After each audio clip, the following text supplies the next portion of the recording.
Assalamualaikum warahmatullahi wabarakatuh. Perkenalkan, nama saya Risa Anifah Ersanti dari kelas 2 di 4 ITA NRP 211081028. Di sini saya akan mendemokan proyek praktikum pengolahan citra dari bab 1 sampai dengan bab 14 yang berasal dari buku praktikum citra. Sekarang kita mulai dari bab 1 dulu, yaitu membaca dan menyimpan file gambar. Di sini ada dua button, yaitu load dan save, dan kita mulai dari load. Kalian silakan memilih gambar. Di sini saya akan memilih gambar ini. Nah, gambar yang sudah kita pilih ini bisa kita simpan. Saya akan menyimpannya di D. Lalu saya beri nama bunga .jpg. Lalu saya simpan. Kemudian saya lihat di direktorinya. Nah, ini file yang kita simpan tadi. Sekarang kita masuk ke bab 2, yaitu membaca data gambar. Di sini ada 4 button, dan kita mulai dari copy, yaitu menggandakan citra awalnya.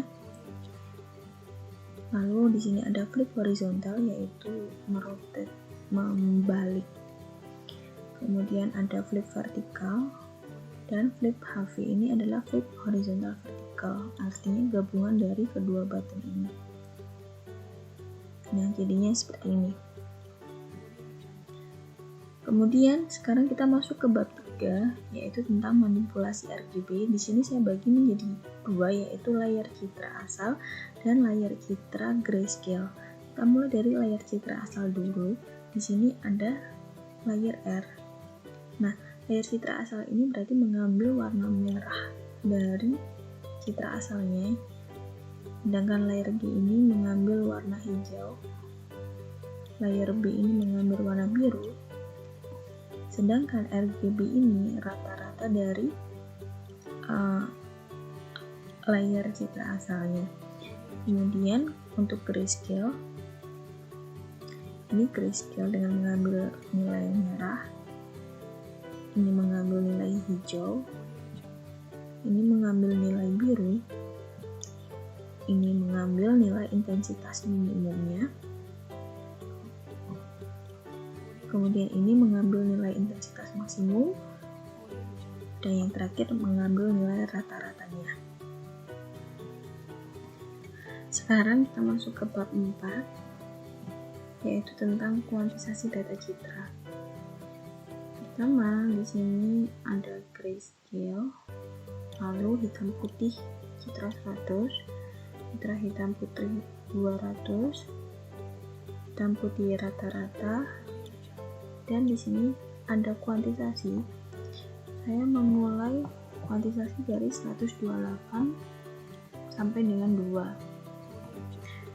Kita mulai dari kuantisasi 128, ini kuantisasi 64, kuantisasi 32.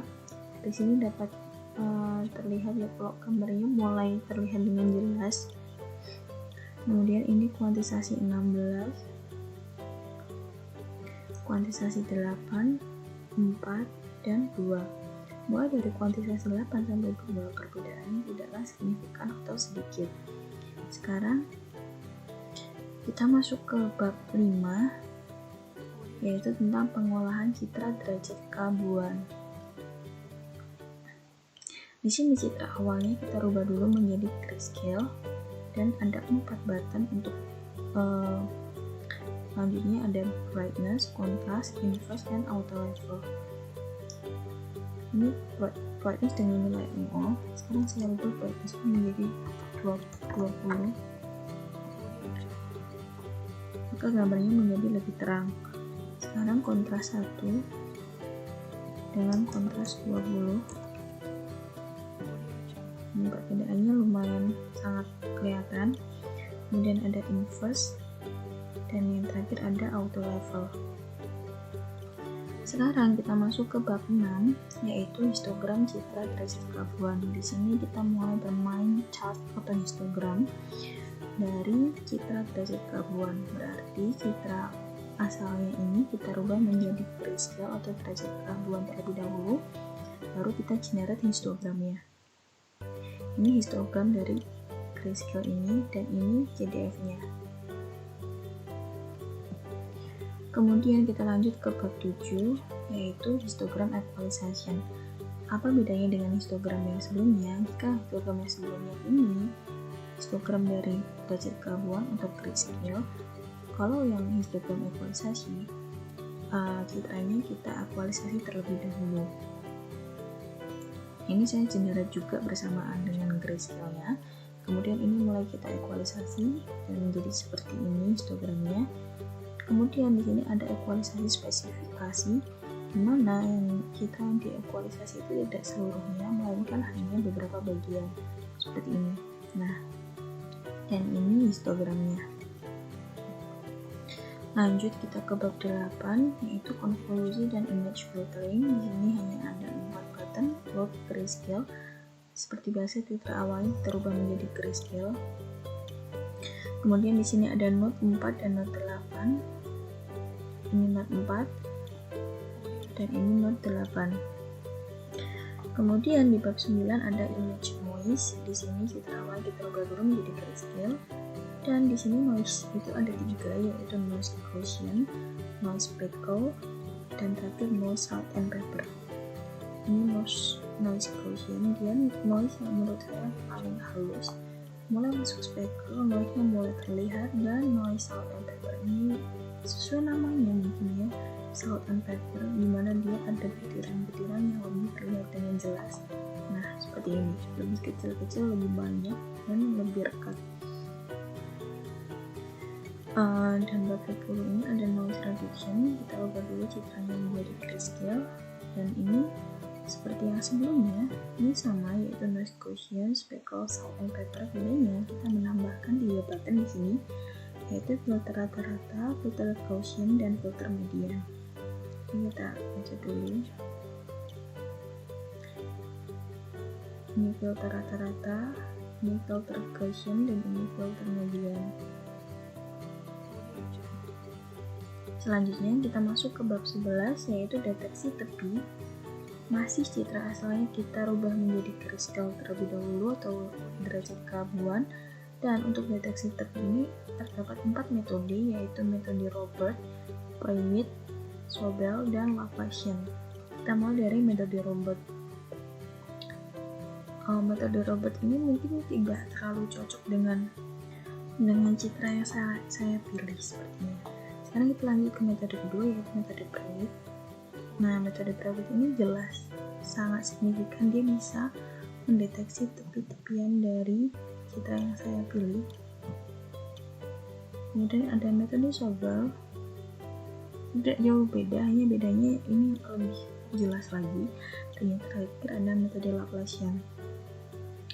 Menurut saya metode Laplacian ini juga kurang cocok dengan citra yang saya pilih. Mungkin dia akan lebih cocok dengan citra yang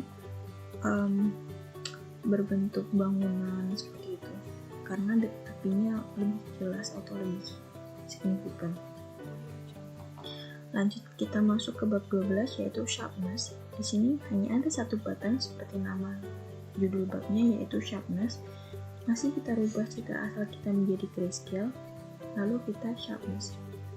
Sharpness ini menurut saya mirip dengan kontras, dimana dia mengatur tingkat kecerahannya, tapi dia menambahkan efek tajam. Bisa kita lihat bedanya ya. Di sini citra awalnya itu halus, tapi ketika sharpness ini menjadi lebih tajam, lebih jelas setelah.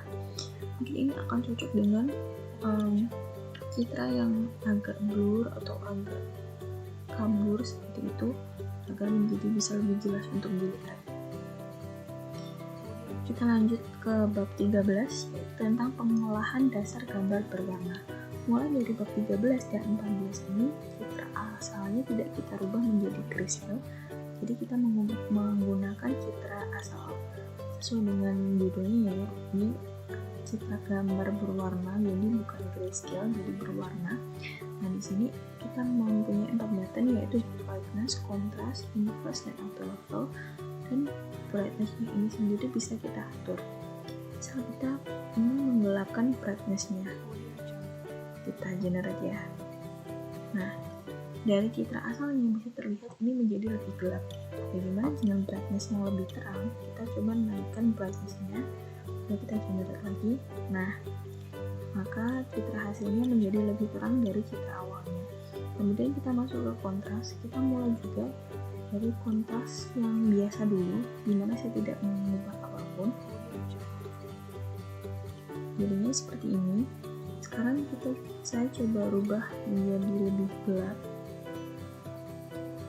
Maka dia jelas menjadi lebih gelap dan value-nya bisa kita lihat di sini yaitu 0,43 value dari kontrasnya. Kemudian saya akan naikkan kontrasnya menjadi maksimum dan value-nya menjadi 1,91 dan ini hasilnya. Sekarang kita coba yang inverse ya. Inverse menjadi seperti ini dan auto level menjadi seperti ini. Kita masuk ke bab yang terakhir yaitu bab 14 tentang filter gambar berwarna. Kalau kita lihat dari buttonnya, button ini sudah pernah kita pakai di bab sebelumnya yaitu notification. Mungkin ada di bab ini notification, terus ada filter rata-rata di bab sini juga dipakai. Kemudian deteksi tepi tadi juga sudah dipakai di bagian sini ini deteksi tepi. Lalu sharpness juga sudah kita pakai. Bedanya di bab sebelumnya citra awalnya itu dirubah dulu menjadi grayscale, sedangkan di bab ini kita akan menggunakan citra awalnya itu sendiri yang gambar berwarna, jadi tidak dirubah menjadi grayscale atau derajat keabuan. Oke, sekarang kita mulai dari noise suppression. Seperti yang bisa kita lihat, noise suppression itu noise yang paling halus, jadi tidak terlalu ketara. Kemudian kita filter rata-rata. Filter rata-rata ini mirip dengan sharpness ya kalau saya pikir. Coba kita lihat sharpness. Kemudian yang di sini ada deteksi tepi. Nah, sekian ya yang bisa saya sampaikan. Ini adalah demo project yang saya sampaikan. Cukup sampai di sini. Mohon maaf apabila ada salah kata. Saya undur diri. Terima kasih. Wassalamualaikum warahmatullahi wabarakatuh.